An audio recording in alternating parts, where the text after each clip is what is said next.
All right, hello, here we are, guys, back for another guide. And I'm going to put on a Wind 5 ball for you guys. I think I did a Wind 3 ball for you guys already. We are going to use the sniper approach, Wind 5. And I'll just show you kind of a minor tweaked adjustment. And also keep in mind that this extra wind resistance will give you that extra confidence and that extra likelihood that you could maybe get this one to drop. This is going to be a very, very challenging hole to actually get it to drop. And what you'd really like to do is try to stay somewhat aggressive without, the added risk of it running off towards the side as well. So you can hopefully keep it up on the correct surface. So what you're going to see me try to do here is try to give you guys, hopefully the best chance and the best opportunity to keep it, out of the sand, out of the rough, and also giving you a good hole-in-one possibility. And that's really going to come with, extra wind resistance. That's going to, the less the wind affect, the wind affects the ball, the better your shot on average is going to be. So what you're going to see me do, first I'm going to try to offset it towards the right just a little bit, and you'll also see me just shoot just a little bit of backspin. Now that should help the ball stay short. Aside from that, I'm going to go very one-to-one with my ring play. So right around 6.3-ish rings. Very centered in the circle, perfect ball. Here it comes up towards the hole. It looks like it's just missing off towards the edge. But you can see I really gave it a very good chance and had kind of really good speed there.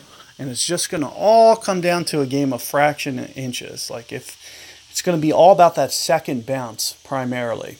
Of course, the first bounce is important too. But the way that it kind of tilts off that hill, kind of dictates whether it's going to shoot off towards the right, shoot off towards the left. I can set up for that spin all day and get, a variety of different results. Sometimes it goes just left. Sometimes it goes just right.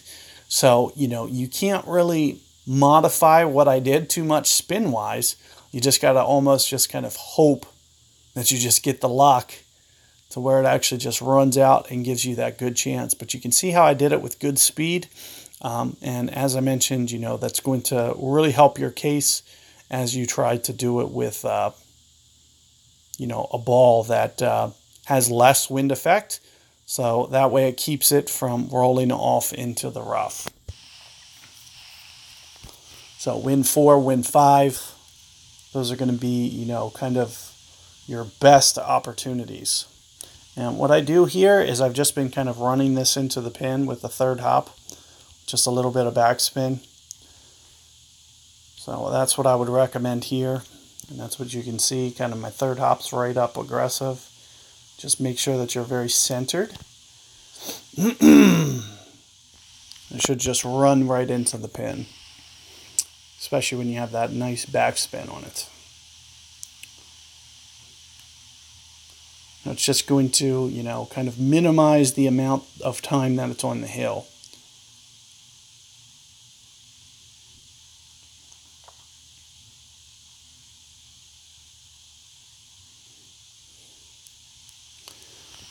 So let's take a look at what they give us for a, what I should do when I come to par threes. Well, if you want to actually play all the shootouts, what you should do is you should probably come prepared with quarterback, because there's a good chance that that's what you're going to want to do for your shot. So what I'm going to need to do is probably hit a sniper now, because I didn't, bring the right. But what I like to do, especially in a wind like this, I'll try to still usually hit that last fairway. Now what I am missing is I am missing some side spin, which is going to make my life a little bit harder.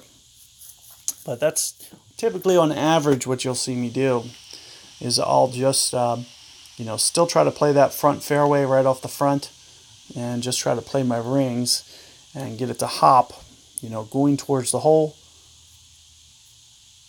I don't usually use this fairway too often. I would feel more comfortable doing it with a 3-side spin ball, but this is kind of a nice wind for it. But here you can see that it's just kind of, you never know how it's going to run out. Here you can see that it actually does come up short. So there's a couple things, you know. One thing, you want to play your opponent's shot.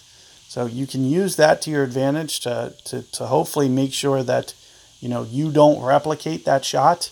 So what do I need to do? All I need to do is kind of keep it up on this hill, kind of towards the left of the hole, and I'll try to let the wind effect just kind of gently glide it down over towards the hole, but hopefully not roll down that hill too much. So here you can see I'll play maybe 7-ish rings for this wind. I am going to need to go just fractionally into power. You can see that. So far, so good. And as I mentioned, you know, I'm just kind of cheating the left-hand side just to get it up here close. You can see 3 yards. It doesn't need to run. If you run by the hole, it can run down that hill.